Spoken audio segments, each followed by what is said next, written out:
Assalamualaikum warahmatullahi wabarakatuh. Di sini saya akan mempresentasikan tentang globalisasi dan digitalisasi ekonomi.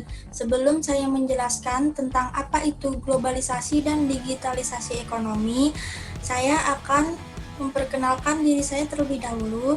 Nama saya Juwita Dwi Ayu Utami, NIM 2017-079. Globalisasi ekonomi.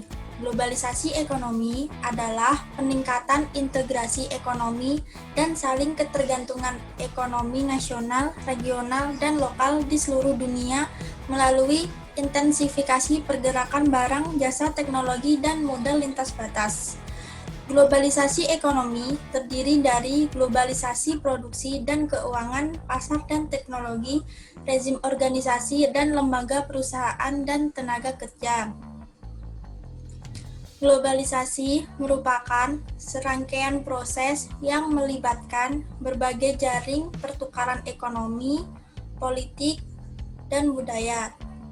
Globalisasi ekonomi kontemporer didorong oleh pertumbuhan informasi yang cepat di semua jenis aktivitas produktif dan pemasaran dan perkembangan sains dan teknologi. Catatan globalisasi. Meski globalisasi ekonomi sudah meluas sejak munculnya perdagangan antar negara, pertumbuhannya naik drastis dalam kurun 20-30 tahun terakhir berkat kerangka kerja General Agreement on Tariff and Trade dan Organisasi Perdagangan Dunia. Semua negara pun perlahan menghapus hambatan perdagangan dan membuka akun lancar dan akun modalnya. Ledakan ekonomi modern disebabkan oleh integrasi negara maju dan dengan negara berkembang lewat investasi asing langsung, pengurangan hambatan perdagangan, dan imigrasi lintas perbatasan. Dampak globalisasi. Ketika globalisasi secara radikal menaikkan pendapatan dan pertumbuhan ekonomi di negara berkembang dan menurunkan harga barang di negara maju, globalisasi juga mengubah keseimbangan kekuasaan antar negara maju dan berkembang dan memberi dampak pada kebudayaan negara yang terlibat dalam globalisasi. Perubahan lokasi produksi barang membuat banyak lapangan pekerjaan pindah ke negara lain sehingga pekerjaan di negara maju terpaksa ganti karir. Dampak positif dan negatif globalisasi di bidang ekonomi. Positif. Yang pertama, komunikasi dan transportasi manusia semakin dinamis. Terbukanya lapangan kerja, meningkatnya toleransi dan semangat membantu antar manusia di dunia. Makin banyak negara menganut sistem demokrasi, memperkaya unsur kultural bangsa. Peran aktif warga negara. Dampak negatifnya, yang pertama, penguasaan modal oleh asing, kesenjangan sosial, yang terakhir, memperburuk prospek pertumbuhan ekonomi jangka panjang.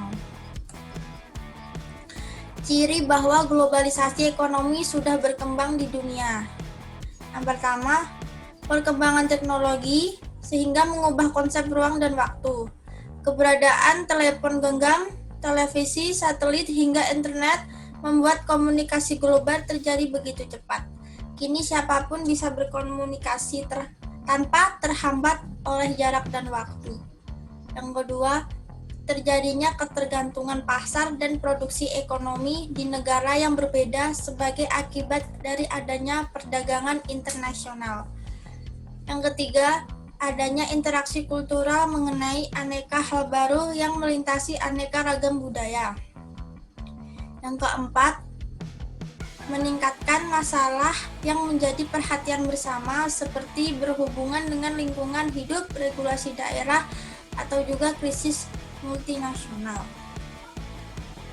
Bentuk globalisasi ekonomi, globalisasi produksi. Bentuk pertama yang disampaikan adalah globalisasi produksi, di mana dalam hal ini sebuah perusahaan akan melakukan produksi di beberapa negara untuk menekan biaya produksi. Langkah ini dilakukan disebabkan oleh tingkat upah cukup rendah di negara-negara tersebut, murahnya tarif bea masuk, dan adanya infrastruktur yang memadai hingga iklim usaha kondusif. Salah satu contoh perusahaan yang sering terlibat dalam proses globalisasi adalah perusahaan manufaktur. Globalisasi pembiayaan. Perusahaan global dalam hal ini mempunyai akses untuk mendapatkan pinjaman atau melakukan kegiatan investasi, baik dalam bentuk portofolio maupun langsung, di semua negara seluruh dunia. Contohnya, PT Telkom dalam upaya memperbanyak satuan sambungan telepon atau PT Jasa Marga dalam usahanya memperluas jaringan jalan tol telah menggunakan sistem pembiayaan dengan pola Build Operate Transfer atau BOT bersama mitra usaha dari mancanegara. Bentuk globalisasi ekonomi yang selanjutnya yakni globalisasi pembiayaan. Perusahaan global memiliki akses pembiayaan lebih seperti melakukan pinjaman atau investasi di semua negara di dunia. Investasi tersebut dapat dilakukan secara langsung maupun portofolio saja. Sebagai contoh, PT Telkom dalam memperluas satuan sambungan di telepon. Contoh lainnya adalah PT Jasa Marga. Sama seperti globalisasi pembiayaan sebelumnya. Bentuk globalisasi ekonomi yang selanjutnya globalisasi tenaga kerja. Contoh dari adanya globalisasi tenaga kerja adalah hadirnya tenaga kerja asing di sebuah negara. Perusahaan akan memanfaatkan tenaga kerja di seluruh dunia sesuai dengan tingkatannya. Pemanfaatan buruh kasar di suatu negara berkembang atau staf profesional dari tenaga kerja yang sudah berpengalaman adalah sebuah contoh nyata yang bisa dilihat.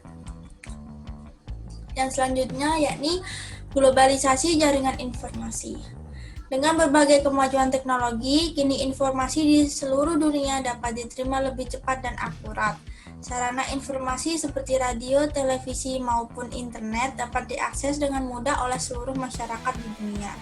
Dengan adanya jaringan informasi yang mudah, akan membuat brand ternama lebih mudah memasarkan produknya ke seluruh dunia. Contohnya saja brand terkenal Gucci, LV, restoran pizza, atau restoran fast food sudah ada di pasar dunia. Hal ini membuat selera masyarakat yang ada di pusat kota maupun di daerah berubah menjadi selera global. Yang terakhir, globalisasi perdagangan. Dengan adanya penyeragaman dan penurunan tarif serta penghapusan hambatan-hambatan non-tarif, dapat dikatakan sudah terjadi globalisasi di bidang perdagangan. Inilah yang membuat perdagangan dunia menjadi semakin ketat, cepat, dan adil. Sekian presentasi dari saya. Jika ada salahnya mohon dimaafkan. Wassalamualaikum warahmatullahi wabarakatuh.